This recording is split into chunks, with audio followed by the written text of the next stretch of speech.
Okay. Hi, everyone. Thank you for tuning in for another Ween webinar. I'm here with TT Torres today, and I'm very excited because she has so much to share. Today, our focus is building social awareness in radio and also just building your personal brand. So, TT, if you could just give us some background who you are, and we're so happy to have you. Thank you, Raven. I'm so excited to be here. So a little bit of background on me. I'm the music director for Hot 97, and I'm also a multimedia personality. I've been at Hot 97 for about a year now. October made 1 year. Prior to doing that, I was at WCDX, a Radio 1 station in Richmond, Virginia. I was the assistant program director, music director, as well as afternoon drive personality. So I did 3 p.m. to 7 p.m. That's fun. That's awesome. And if you can just provide us with your social media handles, so this way, as our viewers are watching and tuned in, they can be able to tweet you and get on your Instagram. Oh, yes, please. TT Torres, three T's, ORREZ. That's for everything. Facebook, Twitter, Instagram. It's three T's, ORREZ, TT Torres. Perfect. And that's Instagram and Twitter, guys. And you can also use the hashtag Ween online. So that's WEEN online. And be sure to tag us as well, Ween online. So we'll get right into it. So you're the music director at 97, and just talk to us about your day to day and what you do and who you have to kind of interact with. So my day to day, I take a lot of meetings. So basically, my role as a music director is this. So, artists, their goal is to get their music played on the radio, right? My goal is to make that happen. So I pick the biggest of the biggest records and put them on the radio. In addition to that, I manage jocks, the radio personalities. I manage relationships with record labels and artists. I help put together events, basically the touch and feel, the fabric of the radio station, the sound of the radio station, the ins and outs of the radio station. So the operations of it. So there's a lot of behind the scenes work that goes into that. That's amazing. And what's like a record that you're kind of feeling right now that we should all kind of be in tune with? Oh, I like the credit cards and the scammers, the Panda record. That's my Okay. record. Shouts to designer. Beyonce, yes, designer. That's my joint. Beyonce formation. She can't do no wrong in my eyes. And of course, I love that Beyonce. Rihanna. Work, work, work, work, work. Like I love those joints. Okay, guys, you heard it here first from a real music director. Those are the three songs you guys should download. But Raven, let me just tell you, I love my ratchet music. I can't even front. Like I love Future. I Okay, I downloaded both of the mixtapes that dropped. that's good. Wicked is my joint. So, I'm kind of all over the place when it comes to my music. Okay, perfect. Thank you so much. So definitely, guys, all you boss babes, those are definitely some tunes you should download while you're working. Um, what does and I know you spoke about a lot of your favorite records, but what's important aside from the music is also building social awareness. And I know we spoke briefly about your second passion for politics. So what does social awareness mean to you? One of the few things I'm really passionate about is young girls. And I started this campaign when I was in Virginia. It's called the I Will Wait Until I Graduate campaign, which basically encouraged young girls to pursue their passion, get an education before parenting a child. That became a passion of mine when I moved to Virginia, and I realized that where I was at was the number one highest rated teen pregnancy city in the country, and the poverty level um, really correlated with the babies that were being born by these teen moms and their inability to finish their education, which, if you're not educated, sometimes that prohibits you, not every time, from really getting the best education and really getting those great jobs that are out there that you can get. So I started that campaign, and by the time I was done, the teen pregnancy rate dropped by 20%. So that was really important to me. So my passion is really to inspire young girls to understand that you can be all about you at a very young age and get your education, be about your money, be about something in life. I came from a very, very rough background. I was 14 years old, no mother, no father. I raised myself. I got up, I went to school every day. I realized that my only way out of my circumstances was going to be through education. And so that is like in my blood. Like it's natural for me to want to do that with young girls, and that's always been my mission is to teach these girls that you can do whatever it is that you put your mind to. That's amazing. And talk to us a little bit more about how you've incorporated those passions into your career, some projects that you infuse entertainment and social awareness with. Well, like I just said, I did the I Will Wait Till I Graduate campaign. Another thing that I love to do is, I created this thing called Promathon, which is I collect used prom dresses, accessories, things of that nature, and give it to young girls in need. A lot of times, young girls who are in a certain economic environment may not be able to afford to go to their prom, or if they do go to their prom, they may not feel beautiful because they don't have what girls with money have.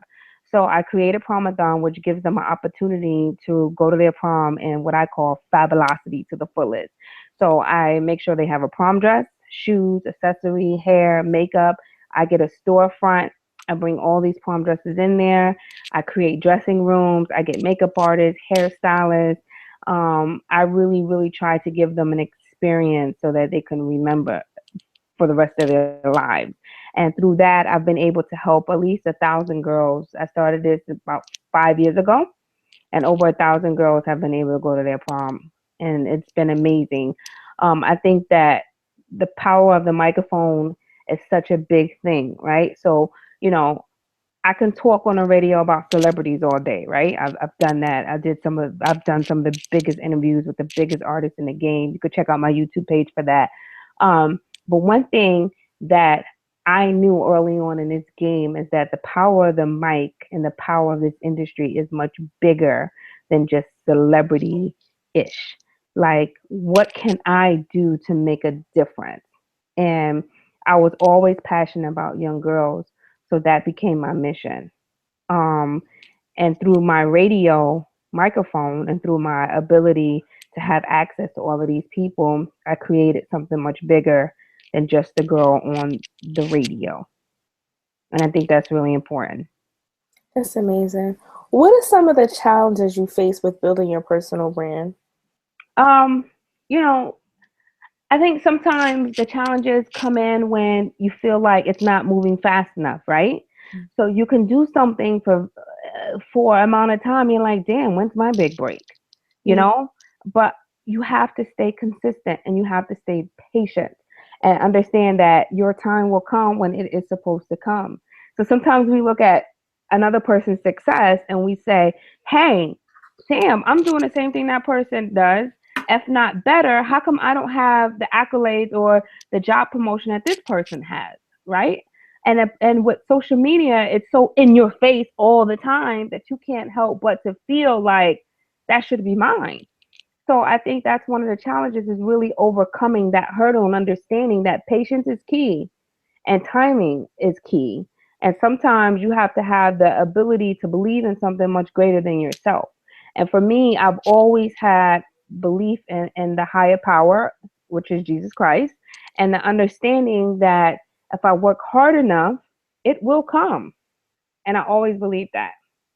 Did you start off with any internships or things or assistant jobs at the beginning? Um, so I started off, it's crazy because I started off at college radio. I went to Norfolk State University. And so I started doing college radio. I had no radio experience prior to that, right? So I went to my college station. I just basically talked my way in. I'm like, oh, yeah, I did radio before. Never did radio before. Oh, I could do this. I could do that. Long story short, I got the job at my college radio station. I was also a street college rep for Atlantic Records.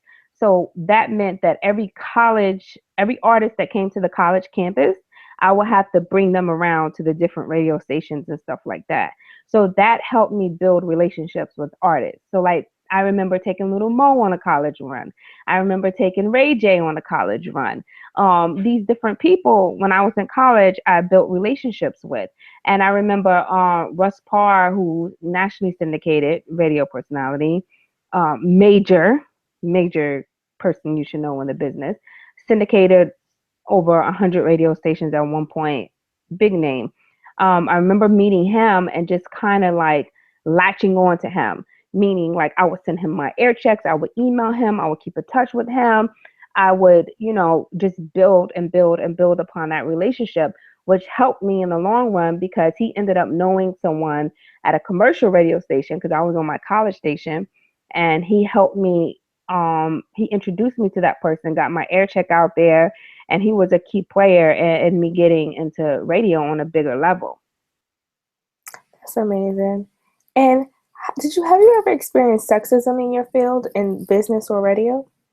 Yeah, absolutely. I mean, you got to understand at the time that I started doing afternoon drive, there wasn't many females doing it. Wendy Williams had done it very well.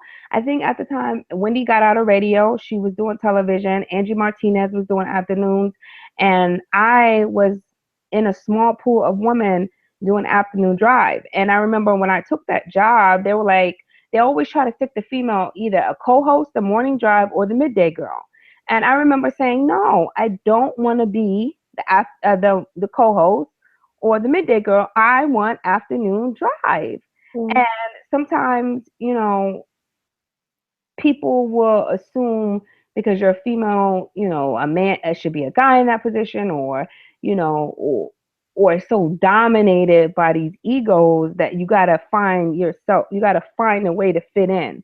You just got to find a way to manage those egos. So yeah, but like any to shut that all down, it's just to be great at what you do. Right. That's it. And also, what are some other tips you have for our members on how they can kind of overcome and still move forward past and not let sexism stop them? First of all, you can't wear your emotions on your sleeve. You got to be able to play chess, not checkers. And you also got to really understand the business side of things and not be super emotional when it comes to the business side of things. And once you know how to play the game, you can maneuver. And when I say play the game, you just got to know, like, it's hard for me to describe it, but you just got to, like, know how to move in a room full of vultures. But, like, you just got to be up on your stuff and know your stuff. Mm. That's great. How did you find the confidence to go after what you wanted in your career? Did you have any mentors coming up or any advisors that you kind of went to on a day-to-day? I'm a Leo, so Leos are naturally confident. Um, but I think you have to have mentors. I'm a big subscriber of that. Like, I knew that I wanted to be as big as Russ Parr, as big as Wendy Williams, as big as Angie Martinez. So how am I going to get there? I'm going to surround myself around the people that actually know how to get there. I'm going to listen to them. I'm going to study them. I am going to take criticism, turn it around, and make it better. And I think that's very important as you're trying to grow in this business. Mentorship, leadership, all of that's important. So definitely, if you have someone, utilize them. If you don't, reach out to someone you admire. And tell us about some of the most inspiring moments in your career, and what made them stand out to you. And you and I was talking a little bit behind the scenes about this, but back in 2008, when President Barack Obama was running for, he was then Senator Barack Obama, and he was running for, he was running for president. And I remember I was on the radio in Virginia, and I was in Richmond, and Virginia was a very important market for the Democrats because it hadn't been a Democratic state in a very long time.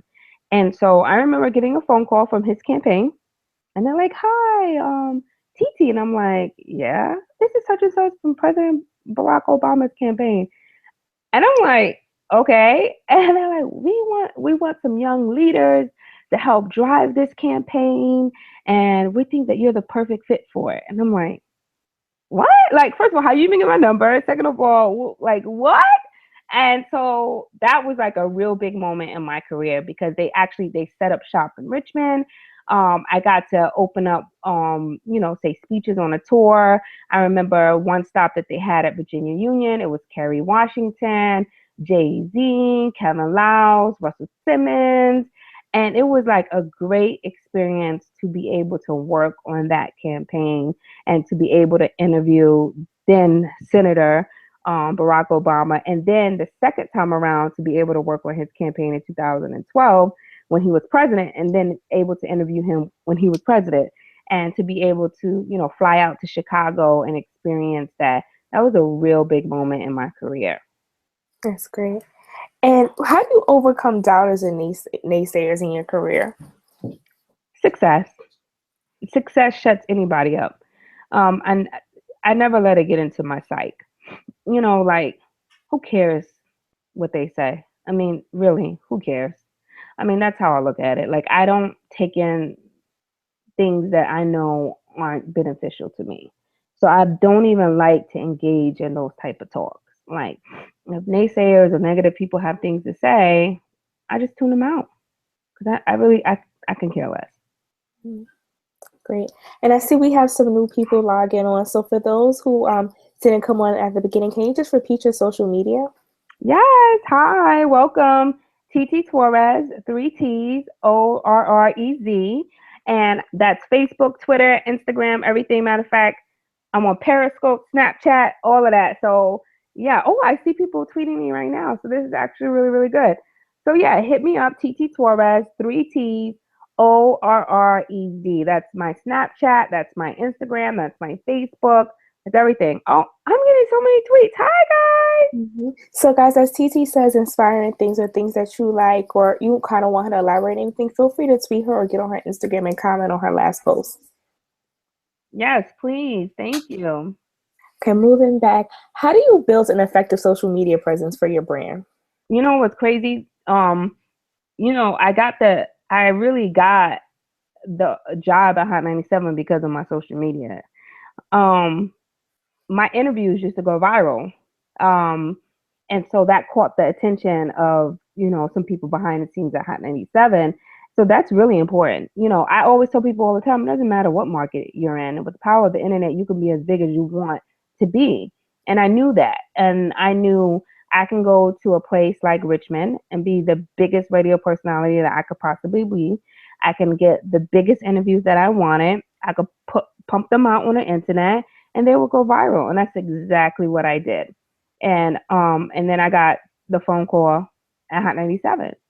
So it's very important. And for me, I would edit, chop. I would write, how you transcribe it, write it, edit it, put it out there. I would see artists, that I wanted to get. I would look at their Twitter feed or their Instagram, see who their booking person was. I would hunt them down via that. And you don't understand how many interviews I got off Twitter and Instagram alone. So yeah, social media was very important for me. What are the steps to making a successful entertainment news website? I think it's about content. Everything is driven by content. I think if you have great, compelling content, I think those are the keys to a successful website. Nowadays, people have these blog sites popping up everywhere. What makes yours different? What makes yours unique? And I think it's really all about the content.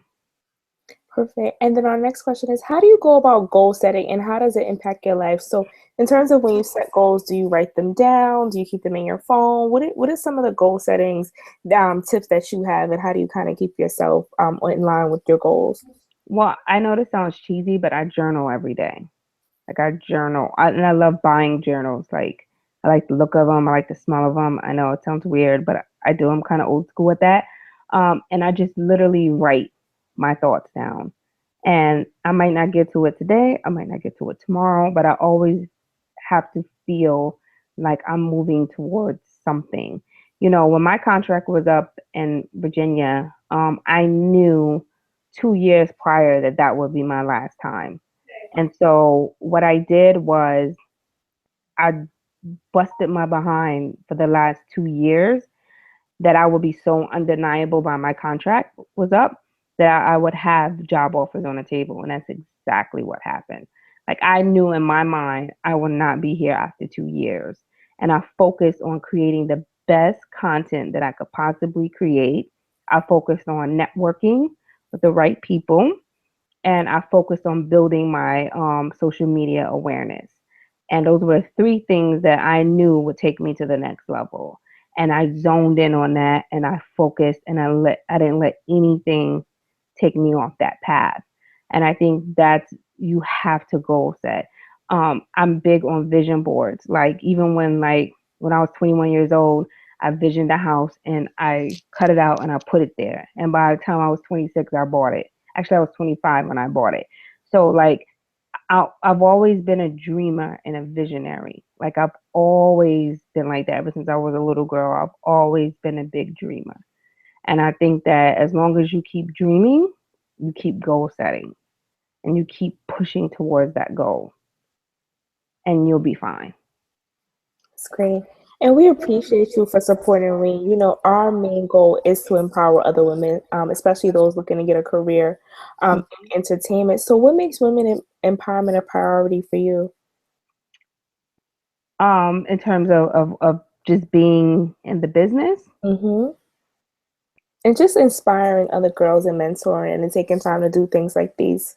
Oh, I think it's very important. I've always had guy mentors in this business, but it wasn't until I got under the wing of one of my managers. At the time, she was my manager. She later became one of my best friends and biggest supporters and biggest mentors. But Lamonda, this woman named Lamonda Williams, she used to be one of my programmer bosses. And I remember the first meeting that we had, like she just moved like a boss. Like the way she articulated words, the way she like projected her thoughts. And I was like, wow, this girl is so smart. I want to be like that. And so I started to just learn from her. And sometimes we as women, we get standoffish when it comes to other women. We're like, who she thinks she is? Like, we don't embrace each other like we should.